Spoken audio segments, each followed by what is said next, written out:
Ya tenemos lista nuestra primera invitada del día, profesor. Así es, se trata de la señora viceministra de Vivienda, Daniela Martínez, porque ayer hubo muchas tensiones allá en los predios del Hospital Nicolás Solano. Señora viceministra, buenos días. Buenos días, muchas gracias por la oportunidad, saludos a todos. Como lo menciona, realmente lamentable los hechos que ocurrieron el día de ayer en el Nicolás Solano, totalmente actos de vandalismo que las personas que estaban dentro no tienen la verdad es que no se esperaban que atentaran contra la seguridad de ellos de esa manera.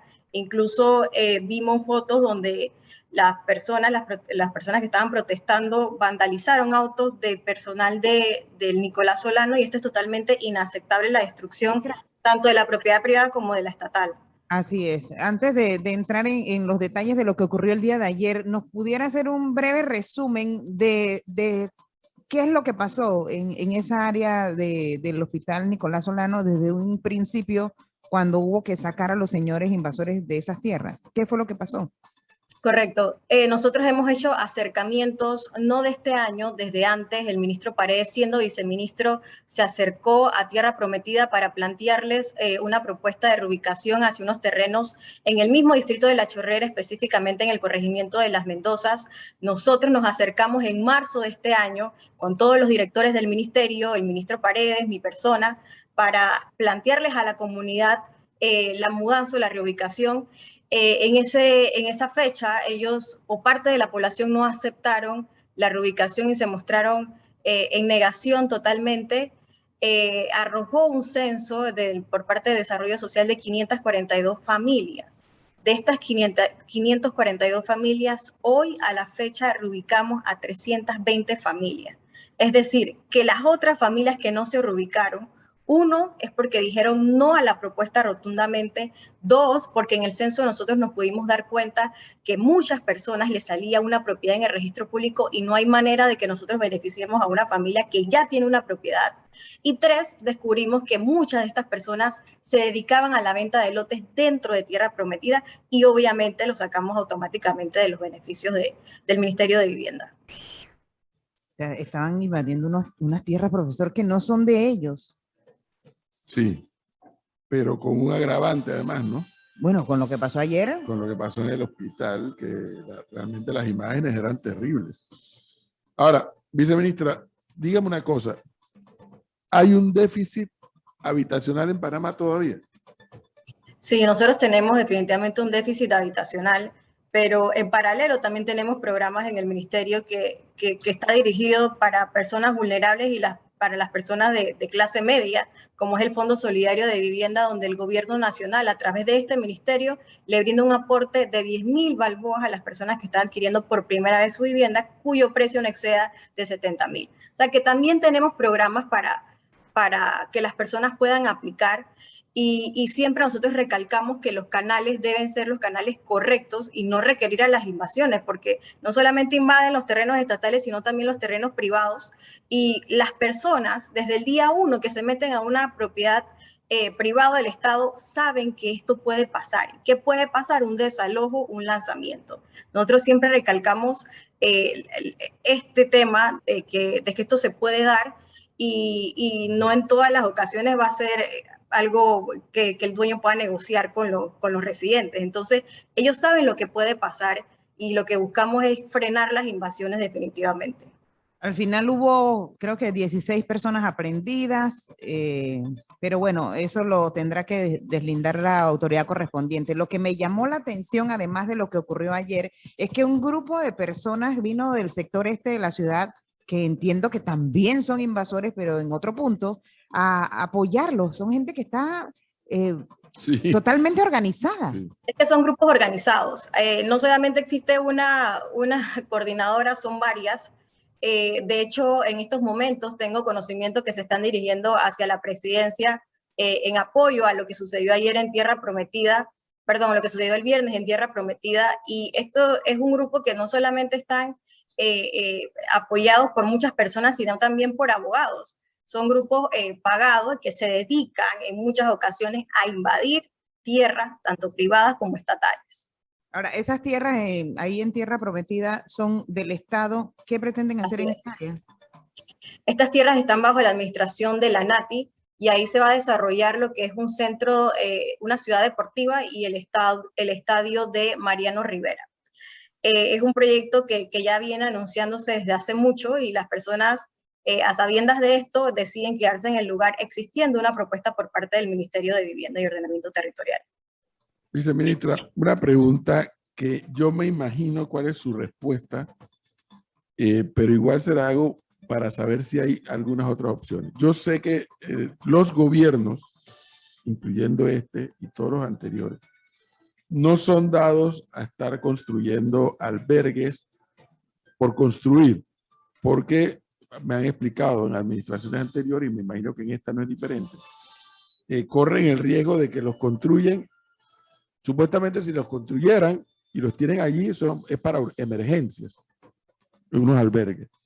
Pero me explican eso, que es que si se construyen, la gente llega ahí y se los toma. Ese es el riesgo, según me explican. Y esa explicación se entiende perfectamente bien, pero si partimos del derecho cierto que hay un déficit habitacional, 1. 2, que hay 20% de desempleo. Y que como consecuencia de ello, cantidad de gente que no puede pagar ni hipotecas de casa ni alquileres. ¿Hay alguna fórmula que se pueda dar para disminuir este precarismo que cada vez aumenta más? Sí, bueno, como bien lo dijo el profesor Cabrera, el tema de los albergues aquí en Panamá es complicado porque sí es cierto que los albergues deberían ser para emergencia.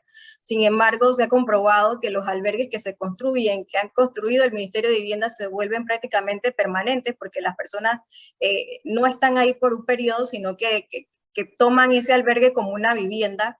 Y en respuesta a la pregunta de si hay opciones para aquellas personas que no califican para un préstamo, nosotros tenemos, como lo mencioné anteriormente, el programa de Fondo Solidario de Vivienda. Nosotros en esta administración estamos reactivando también un programa que se llama Fondavi, Fondo de Ahorro Habitacional, donde el ministerio financia a cooperativas para que las personas puedan acceder a viviendas, a mejoras habitacionales por medio de las cooperativas. Nosotros acabamos de dar un préstamo, un financiamiento a una sociedad que se llama La Primera Vivienda, Privivienda, de $1 millón para 25 casas, y estamos dando próximamente una de 700,000 balboas. O sea que en el ministerio sí hay proyectos para aquellas familias que quieran acceder o que no tengan su primera vivienda. Pero claro, muchas veces es más fácil para ellos ir, invadir un terreno, me gusta, y voy a entrar porque algún día el gobierno me lo debe dar. Lo que bien es cierto es que cuando las personas ingresan a estos terrenos y son propiedades privadas, sí puede existir una legalización cuando tienen años y cuando no ha habido un proceso de lanzamiento por parte del propietario. Que esto, por ejemplo, hay una ley que se llama ACA, Ley 20, Asentamiento Comunitario por Antigüedad, que es cuando el dueño no ha ejercido derechos sobre su tierra y hay una comunidad que tiene más de 15 años, y nos hemos encontrado hasta comunidades de 20, 30 años, que lo más lógico es que se legalice, porque las personas tienen el derecho a tener su título de propiedad. Pero esto hay que analizarlo muy a fondo, porque un tema es los asentamientos comunitarios de larga data y otro tema son las invasiones, y definitivamente nosotros no vamos a padrinar las invasiones de ninguna manera. Aquí me escribe un oyente, viceministra, dice, los chorreranos estamos muy de acuerdo con la medida de desalojo, pero también se preguntan qué sucedió con la otra invasión del mismo terreno que se le vendió a un asiático. Dice que eso pasó en administraciones anteriores. ¿Sabe el tema? Correcto, mira, ahí mismo en el terreno de Anati, si no me equivoco, se le vendió a un tal señor Francisco de la Cruz, si no me equivoco. Esas tierras también son de Anati, y nosotros precisamente ayer sostuvimos una reunión, el ministro Paredes la encabezó con Anati, con Registro Público, para tocar este tema, porque esto no se dio en esta administración, se dieron en las administraciones anteriores donde se le adjudicó este lote de terreno y estamos haciendo todos los esfuerzos para que esto pueda volver a la nación. Nosotros como gobierno estamos comprometidos en hacer las cosas bien. Es muy fácil mirar para otro lado en este tema de invasión y decir, bueno, que hagan lo que quieran, que se metan donde quieran, pero nosotros no vamos a apadrinar esto y buscamos ponerle un alto a las invasiones, porque hoy es el terreno de Anati, pero mañana puede ser mi terreno, puede ser el terreno de cualquiera de los que están escuchando ahorita mismo, y esto definitivamente es una práctica que se debe detener. Y que ya ha pasado infinidad de veces. Hay gente en Panamá, mucha gente con ese dolor de cabeza, que tienen sus terrenos invadidos de años por gente que, bueno, se metió allí, ya se quedó. Y lo otro que ocurre y que estaba ocurriendo en ese sector de, ¿cómo es? Área, tierra prometida en prometida, Venezuela. es que ellos, obviamente, como se instalan de forma irregular en estas tierras, no tienen agua, no tienen electricidad. ¿Cómo la ponen? No sé, en el caso bueno, de la electricidad. De hecho, en tierra prometida dice que cerraban los hidrantes y la gente que está formalmente establecida en esas áreas se quedaba sin agua todo el día porque los inversores de hecho, en tierra prometida ellos tenían todo, ¿no? Así lo dicen. Ellos tienen agua, tienen luz, tenían de todo. Pero ¿cómo adquirían el agua y la luz? Mediante conexiones ilegales que le robaban a las urbanizaciones que estaban alrededor. O sea, quedaban sin agua. Exactamente, las personas que sí han pagado por su casa, que están pagando su hipoteca, que están pagando sus préstamos, se quedaban sin agua, sufrían de fluctuaciones de energía eléctrica porque los invasores de tierra prometida se conectaban legalmente. Y definitivamente esto es algo que nosotros hemos tocado desde el día 1 que llamamos este ministerio. ¿Cómo surgen las invasiones? ¿Cómo las invasiones tienen agua, tienen luz? Yo he establecido mesas de trabajo con la SEP, con las diferentes empresas que suministran energía, con el IDAN también, porque el problema comienza desde ahí. Una vez una comunidad tiene agua, tiene luz, es difícil sacarla porque empiezan a construir sus casas permanentes. Y bueno, se daba en muchas formas que por ejemplo, cuando se conectaban conseguían papeles donde decían que ellos eran dueños de la propiedad. Nosotros hemos revisado esos documentos que ellos mostraban por parte de la NATI y sí se daba mucho que, por ejemplo, ellos le enseñaban a las autoridades que yo tengo un documento de ANATI que dice que yo estoy solicitando el trámite para legalizar mi lote. Pero este documento que ellos tienen de tramitación no significa que son los dueños de la propiedad. Claro. Entonces es algo que dejamos claro sobre la mesa. En la mesa estaba ANATI, en la mesa estaba CEP, en la mesa estaba ETESA, estaba Naturgy, estaba ENSA. Y eso es lo que buscamos, cómo detener las invasiones. Viceministra, además de este caso de tierra prometida, ¿tienen otras invasiones recientes en las que tendrán que tomar la decisión también de sacar a gente de esas áreas? Así es, mira, las invasiones se dan ahorita mismo en todo el país, pero en los lugares que tenemos más casos es en la provincia de Bocas del Toro, en Panamá Oeste, en Arraiján tenemos una que estamos tratando de que ocurra lo mismo porque son relativamente nuevas, y en Panamá Este también. Así que todo el personal del Ministerio de Vivienda está contactando a las autoridades para que tomen cartas en el asunto, porque muchas veces, como lo mencioné, cuando son del Estado es fácil para nosotros que esto se pueda solucionar, pero cuando la tierra es privada, necesitamos que los dueños ejerzan su derecho de poner la denuncia ante un juez de paz y el juez de paz entonces emita una orden de lanzamiento o desalojo. En el caso de Bocas del Toro, viceministra, ¿hay alguna vinculación con el diputado Benicio Robinson? Recuerdo que hace unos meses atrás alguien nos decía en el programa que estos señores que invadían en el área de Bocas del Toro se sentían fortalecidos porque tenían el respaldo de ese diputado. No, mira, no hay ninguna vinculación con el diputado Benicio Robinson. De hecho, yo voy a estar en Bocas del Toro en los próximos días para tocar este tema de las invasiones, porque lo que buscamos es apoyar a las personas que tienen tierras invadidas. Recientemente en Milla 3, si no me equivoco, en la provincia de Bocas del Toro, a un señor le invadieron su finca en el área de Almirante, y yo voy a atender ese tema porque las autoridades deben respaldar a las personas que les ocurre este tema. Así que es para todos igual.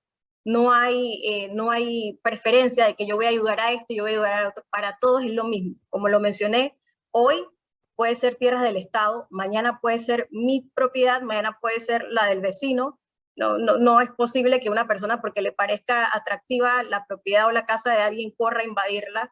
Así que nosotros estamos definitivamente poniendo esfuerzos a que estas prácticas se detengan, y cabe mencionar también que estamos tratando de que se tomen de nuevo las sesiones para lo que es la ley que penaliza las invasiones. Usted sabe, viceministra, que un día yo estaba viendo desde una de las ventanas de mi apartamento, al lado hay un terreno baldío. Ahí había un pequeño edificio de 2 o 3 plantas, lo echaron abajo y el dueño ahí nada más tiene su terreno ahí. Pero dentro del terreno hay un árbol muy frondoso y con ramas muy hacia abajo. Y yo viendo por la ventana, llegaron 2 personas y debajo de las ramas pusieron 4 palos. Todo en San Francisco. Y luego un techo. Y fueron, y yo dije, oye, estos se están metiendo en el terreno ajeno. Hasta que un par de semanas después, me imagino que se apareció el dueño con miembros de la policía y los desalojaron. O sea, así es como comienzan estas historias en condiciones normales, porque lo que usted dijo al inicio, sabemos que ocurre, que hay profesionales que se dedican a esto de las invasiones. Yo sigo pensando, viceministra, y ojalá que ustedes tengan no solamente el tiempo, sino el recurso para tratar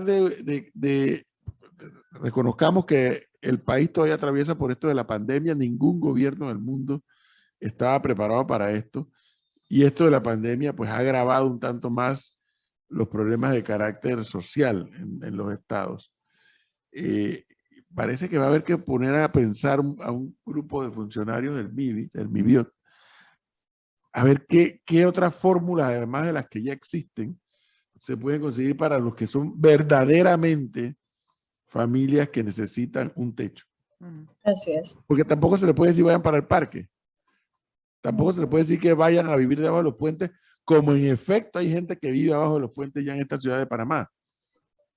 O sea, alguna fórmula habrá que buscar, porque sí, el tema no es el déficit habitacional, el tema es también el componente social que ese tema conlleva. Yo jamás podré justificar las invasiones, porque este modelo de país nuestro no funciona así a punta de invasiones, y mucho menos la violencia como la que se vio ayer en el Nicolás Solano. Pero también trato de entender a aquellos que sí lo necesitan. No hay forma de justificar a los bandoleros que se meten en estos movimientos. Pero yo no dudo que hay gente que sí está en situación de precariedad. Y esa es a la gente a la que hay que buscarle solución. Totalmente de acuerdo. Totalmente de acuerdo, y por eso en el ministerio nosotros siempre hacemos evaluaciones para determinar realmente las personas que tengan la necesidad, no beneficiar a todo el mundo que diga yo quiero una casa, yo quiero una mejora habitacional. No, que tenemos que enfocar los recursos en aquellos que de verdad necesiten la ayuda por parte del gobierno del Estado. Bueno.